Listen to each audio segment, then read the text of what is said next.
हे friends, कैसे हैं आप सब। आई होप कि आप लोग अच्छे होंगे। Welcome to my channel Owais free learning. मेरा नाम है ओवैस खान और मैं बात कर रहा हूं भागलपुर से। तो गाइस, सबसे पहले मैं ये बता दूं कि जिन लोगों ने अभी तक मेरी पहली वाली वीडियो नहीं देखी है वो लोग जाके ज़रूर देखें, जो कि अकबर एंड हिज टाइम्स की पार्ट 3 थी, जिसमें हम लोग ने उसकी रिलीजियस पॉलिसीज़ और उसके साथ साथ दीन इलाही और इबादत खाना के बारे में डिस्कस किया था। प्लीज़ जाके उसे ज़रूर देखें। और एक बात बता दूं बच्चों कि जिन लोगों ने अभी तक मेरा चैनल सब्सक्राइब नहीं किया है वो प्लीज़ जाके मेरे चैनल को आई रिक्वेस्ट कि सब्सक्राइब करें, as well as press the bell icon, क्योंकि जैसे ही मैं वीडियोस अपलोड करूंगा आपके पास वो सबसे पहले पहुंचेगी और आप उससे बेनिफिट ले पाएंगे।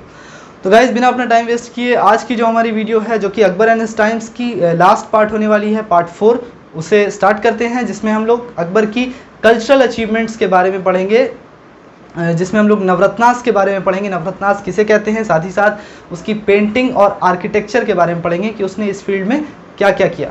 तो चलिए गाइस, हम लोग स्टार्ट करते हैं अपनी वीडियो को।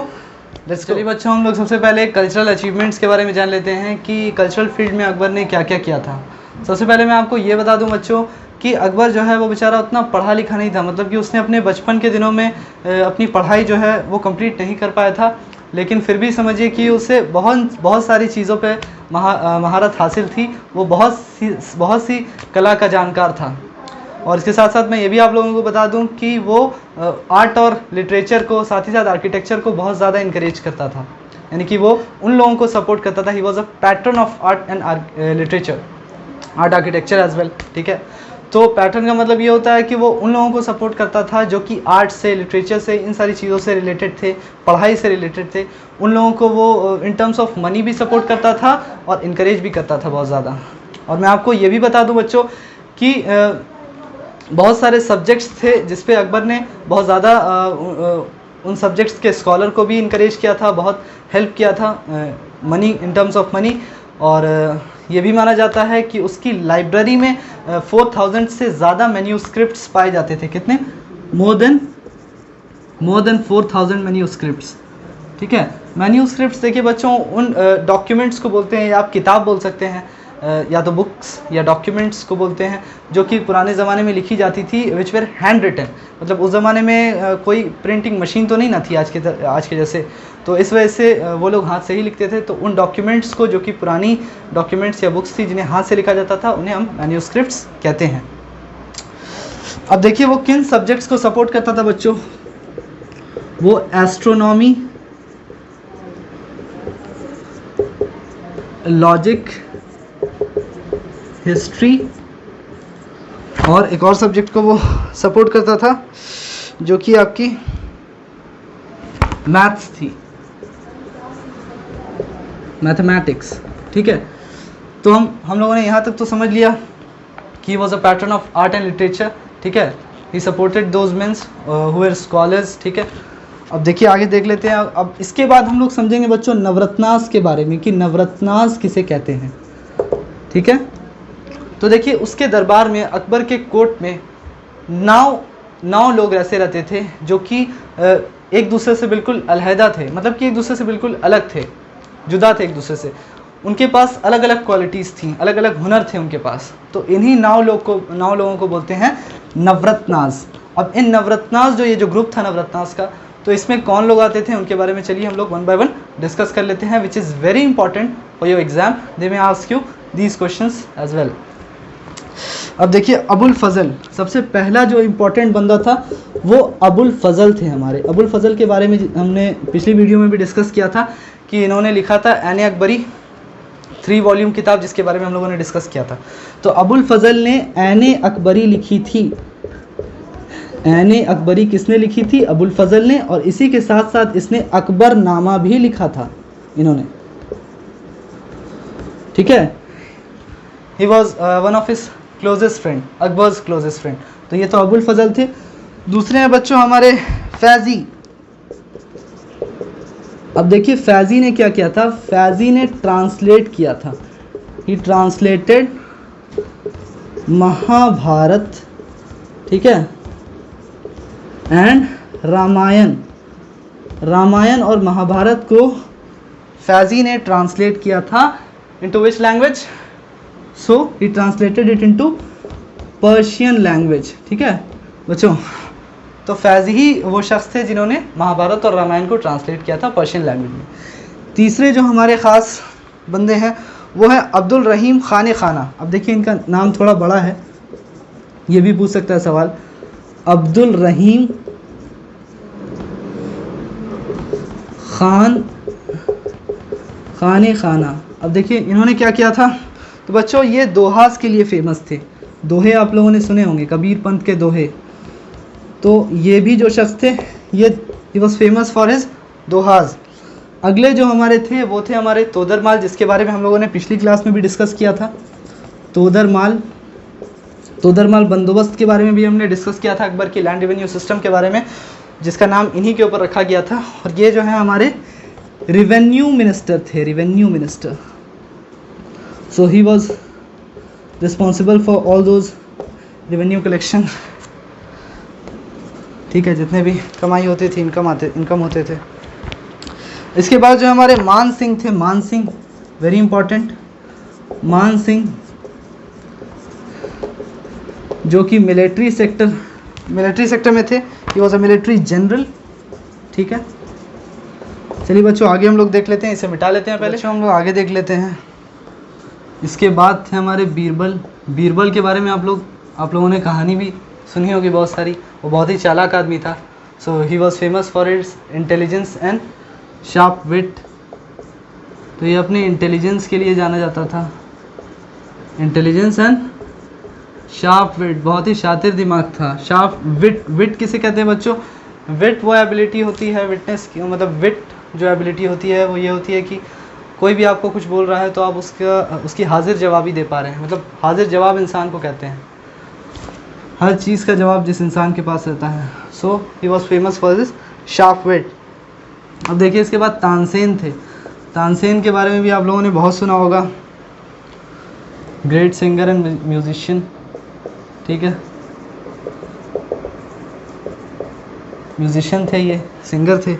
अब इनकी एक बहुत ही फेमस कंपोजिशन है जो इन्होंने कंपोज किया था, जिसका नाम है रागा दरबारी। रागा दरबारी किसने लिखी थी, किसने कंपोज की थी, ये पूछ सकते हैं आपसे। So it was Tansen. इसके बाद जो आते हैं ये हैं फ़कीर अज़ियाउद्दीन।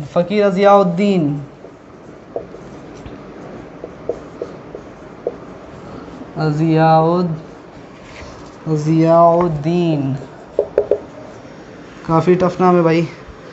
सो ये जो है he was one of his advisor, Akbar के एक एडवाइज़र में से थे, ठीक है, फेमस एडवाइज़र, बहुत अच्छी एडवाइस देते थे ये। इसके बाद आते हैं हमारे मुल्ला दो प्याज़ा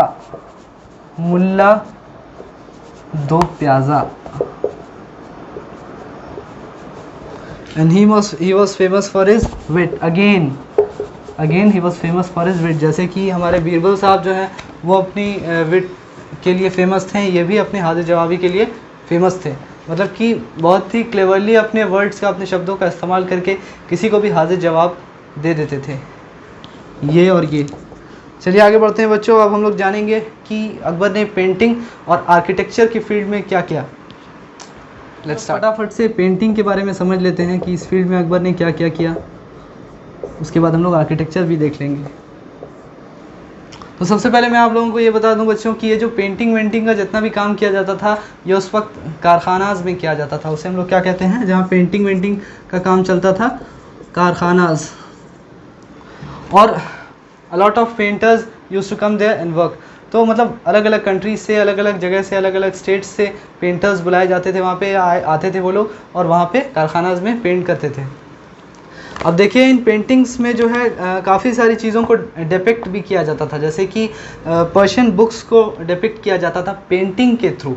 डिपिक्ट का मतलब होता है कि किसी चीज़ को इलेबोरेटेड वे में समझाना, ठीक है, पेंटिंग के थ्रू किसी चीज़ को समझाना, किसी स्टोरी को समझाना पेंटिंग के थ्रू। अब देखिए यहाँ पे जो आर्टिस्ट आते थे वो लोग पर्शियन और इंडियन स्टाइल की पेंटिंग को ब्लेंड करते थे, यानी कि पर्शियन आर्टिस्ट जो थे और इंडियन आर्टिस्ट जो थे उन दोनों का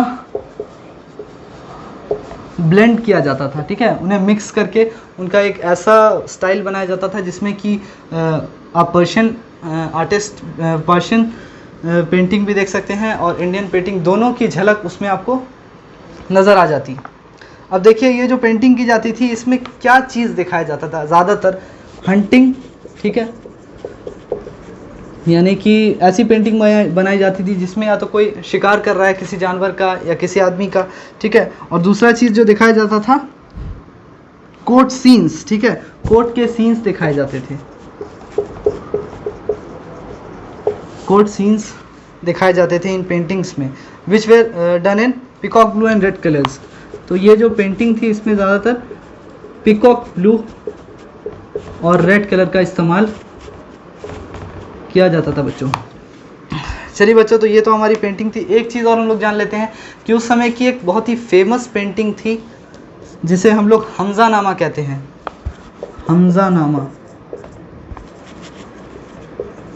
हमजा नामा इसका एक और भी नाम है जिसे दास्ताने अमीर हमजा कहते हैं, दास्ताने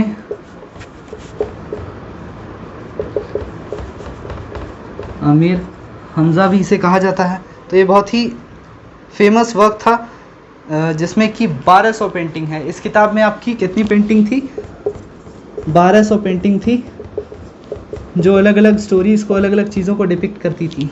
तो ये बहुत ही इंपॉर्टेंट क्वेश्चन है, ये भी आपका आ सकता है कि अकबर के वक्त में जो एक one of his famous work and what was that, it was Hamza नामा और दास्ताने अमीर हमजा। अब देखिए उसमें ये भी आपसे पूछ सकता है name any two famous painters during Akbar's rain. इसमें आप जसवंत और दसवंत दो लोग थे, बहुत ही फेमस पेंटर थे जसवंत और दसवंत। देखिए इन लोगों के नाम बहुत ज़्यादा मिलते जुलते हैं, इसीलिए इसे याद करने में आप लोगों को ज़्यादा दिक्कत नहीं होगी।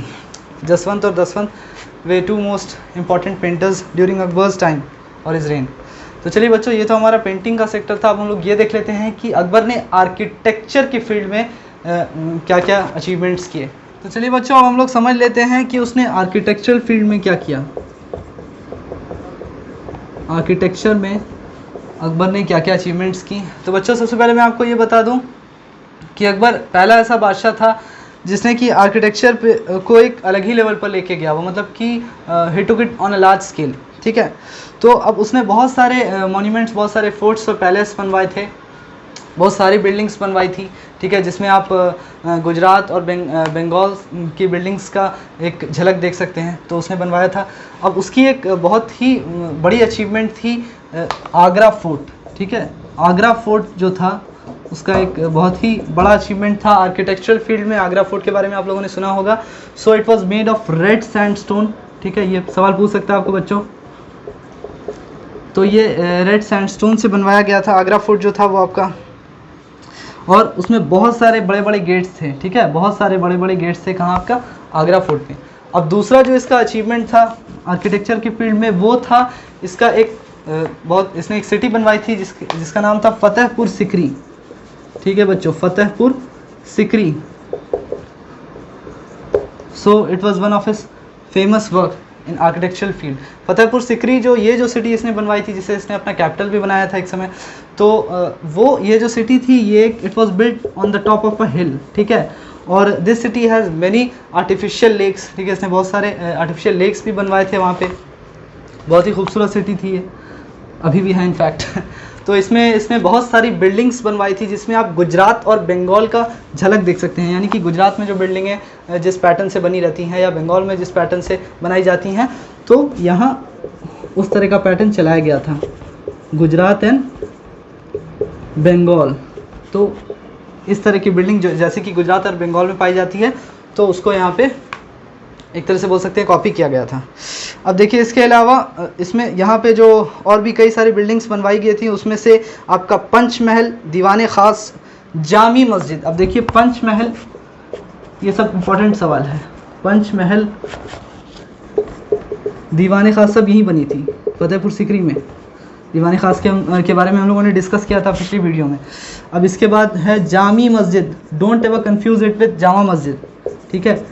तो ये बनवाई गई थी यहाँ जामी मस्जिद फतेहपुर सिकरी में बनवाई गई थी ये सारी बिल्डिंगें।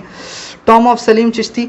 अब सलीम चिश्ती का जो टॉम था, सलीम चिश्ती, उनका भी टॉम यही था फतेहपुर सिकरी में। They may ask you this question as well कि ये सलीम चिश्ती का टॉम कहाँ पाया जाता है। So it is found in Fatehpur Sikri, ठीक है। अब देखिए इबादत खाना जो था वो भी यही था। और अगर हम लोग बुलंद दरवाज़ा की बात करें, वेरी इंपॉर्टेंट क्वेश्चन, बुलंद दरवाज़ा का बहुत सवाल पूछता है। तो बुलंद दरवाज़ा भी जो है इट इज़ वेल नोन, आप लोग पहले से ही जानते होंगे कि बुलंद दरवाज़ा जो है वो कहाँ पाया जाता है। तो इट्स जनरल नॉलेज कि ये फतेहपुर सिकरी में पाया जाता है। आगे बढ़ते हैं बच्चों। अब देखिए बुलंद दरवाज़ा जो है उसका माना ही जाता है कि उसका गेट जो है वो काफ़ी बड़ा है और काफ़ी मजबूत है। It has a lofty gate and it was built to commemorate Akbar's victory. किस चीज़ की विक्ट्री? तो उसने जब गुजराती लोग से वो लड़े थे अकबर, और वो उन्होंने जीत हासिल की थी, तो इसी खुशी में उन्होंने बुलंद दरवाजे का निर्माण किया था। So it was built in order to commemorate the victory of battle of Gujarat. अब देखिए ये जो गेट था ये एक हाफ डोम के स्टाइल में बनाया गया था। हाफ डोम समझते हैं? डोम का मतलब होता है, फॉर एग्जांपल आपने देखा होगा मस्जिद या मंदिर के ऊपर कुछ इस तरह का ऊपर का जो स्ट्रक्चर है, यानी कि उसका जो सीलिंग है, जैसे कि हम लोग के घरों में सीलिंग बिल्कुल फ्लैट होते हैं, लेकिन उनका जो ऊपर की छत होती थी वो कुछ इस शेप में होती थी, इस तरह से राउंड, बिल्कुल इस तरह से, आधा आप सेमी सर्कल के शेप में बोल सकते हैं। So this is known as dome shape. तो इनके जो गेटें जो बनवाई गई थी यहाँ बुलंद दरवाजे की, it was in the shape of half dome, ठीक है, आधा डोम, आधा डोम, इस तरह के शेप में बनवाई गई थी। अब देखिए जो कि काफ़ी बड़ी थी, इट वॉज मैसिव। छोटे छोटे दरवाजे भी कई सारे पाए जाते थे जहाँ पे कि डोम और फ्लोर मीट करते थे, ठीक है। तो इस तरह से ये फ्लोर है, सो दे यूज टू मीट, ठीक है, इस तरह से मीट करते थे, डोम और फ्लोर मीट कर जाते थे। अब देखिए ये जो स्टाइल है ये कहाँ से बोरो किया था, मतलब कि हाफ डोम वाला जो स्टाइल है ये आपका फॉलो किया गया था, ये कॉपी किया गया था ईरान से, जो कि बाद में चल के आपका मुगलिया सल्तनत का स्टाइल माना जाने लगा। हालांकि ये कॉपी किया गया था ईरानियन से, ईरानियन स्टाइल। आगे पढ़ लेते हैं बच्चों, हम लोग इसे मिटा लेते हैं पहले। बच्चों यहाँ पे तो हमने ये समझ लिया कि पेंटिंग और आर्किटेक्चरल फील्ड में अकबर ने क्या क्या किया। अब हम लोग उसके आखिरी दिनों के बारे में थोड़ा बहुत जान लेते हैं। तो बच्चों अकबर ने अपने आखिरी दिनों में जो है वो काफ़ी दुखी सिचुएशन में अपने आखिरी दिन काटे थे, मतलब कि वो बहुत दुखी रहता था अपने आखिरी दिनों में। तो लास्ट में क्या हुआ था कि उसके 2 बेटे थे जिनका नाम था, उसमें से एक का नाम था मुराद और दूसरा दानियल, जो कि मर गए थे, ठीक है। एक था मुराद और दूसरा दानियल था, जिनकी डेथ हो चुकी थी। और अकबर के मरने से पहले इसके खुद के बेटे सलीम जो बादशाह थे, सलीम ने बगावत की थी। सो ही रिबेल्ड अगेंस्ट अकबर, ठीक है। So it was a very saddening situation. तो उसने उसके ही खिलाफ बगावत की थी, खुद अपने बाप के खिलाफ। और ठीक उसके मरने से पहले, यानी कि अकबर के डेथ से पहले, यानी कि 1605 में अकबर ने सलीम को अपनी विरासत दे दी, मतलब कि उसे राजगद्दी पर बैठा दिया, उसे राजा बना दिया। अपने मरने से पहले उसने खुद ये काम किया। अब देखिए अकबर को one of the greatest rulers माना जाता है इंडिया में, क्योंकि उसने बहुत ऐसे काम किए जो कि बाकी रूलर्स ने नहीं किए बच्चों। अब देखिए उसने वास्ट एम्पायर बनाई थी, जैसा कि हम लोगों ने जाना कि उसकी रिलीजियस पॉलिसी जो है वो इट वाज ऑसम, ठीक है। मतलब कि वो सबके साथ उसका जो व्यवहार था, चाहे वो हिंदू हो चाहे मुस्लिम हो, बहुत ही अच्छा था। चाहे वो आर्किटेक्चरल फील्ड हो चाहे पेंटिंग का फील्ड हो, उसने हर चीज़ में एक महारत हासिल की थी। और जहाँ तक कि हम लोगों ने ये भी पढ़ा कि अकबर जो है उसने कोई फॉर्मल एजुकेशन उसकी सही से नहीं हो पाई थी उसके चाइल्डहुड डेज़ में, लेकिन फिर भी वो काफ़ी चीज़ों पे, काफ़ी सारी कला पे उसे महारत हासिल थी बच्चों। अब देखिए वो आर्ट, आर्किटेक्चर, लिटरेचर, इन सारी चीज़ों को उसने प्रमोट किया, उन लोगों को मदद किया जो कि इसके स्कॉलर्स थे या फिर जो इन चीज़ों के माहिर थे, उन्हें सपोर्ट किया। ही इनकरेज देम, और इन टर्म्स ऑफ मनी या फिर किसी भी चीज़ में उन्हें हर तरह से इनकरेज किया था। And gave them a unique Indian कला, ठीक है। तो ये तो थी हमारी बच्चों अकबर एंड हिज टाइम्स की आखिरी पार्ट, जो कि आई होप कि आप लोगों को पसंद आई होगी। यहाँ पे ख़त्म होता है हमारा ये चैप्टर। तो दोस्तों ये तो थी हमारी आखिरी वीडियो, जो कि अकबर एंड हिज टाइम्स थी, लास्ट पार्ट थी हमारी। आई होप कि आपको ये वीडियो पसंद आई होगी, और जिन बच्चों को मेरी वीडियोस पसंद आई है वो प्लीज़ मेरे चैनल को सब्सक्राइब करें और लाइक भी करें मेरी वीडियोस को, प्लीज़, मैं बहुत मेहनत करता हूँ। और एक चीज़ बता दूँ कि आप लोग पिछली वीडियो भी मेरी जाके ज़रूर देखें, जितने भी मैंने अपलोड किए हैं। तो चलिए बच्चों, फिर मिलते हैं हम अपनी नेक्स्ट वीडियो में। Till then, good bye and take care.